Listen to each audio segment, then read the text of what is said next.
台语字真趣味，乡亲啊，插歌台语安尼写插歌，华语的叉腰台语讲插歌。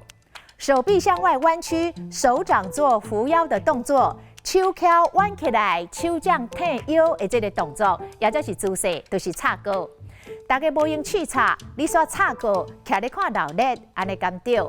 学生排队的时阵，想要看起，同学大家倒手插歌，头歪正边，向正边来看齐。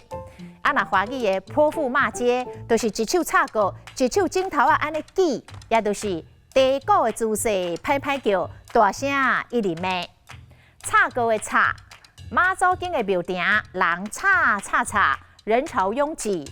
阿姨就说，紧甲插去边仔休困，赶快扶到旁边休息。选举的时阵，候选人四个插旗啊，插旗子，打牌加码100元，博牌啊插100，嘛是这字插。插是鼻音，文音是读插，像杂插、插喙、小高插。咱有另外一集专门来讲插。今仔日的台语字插歌实在真趣味。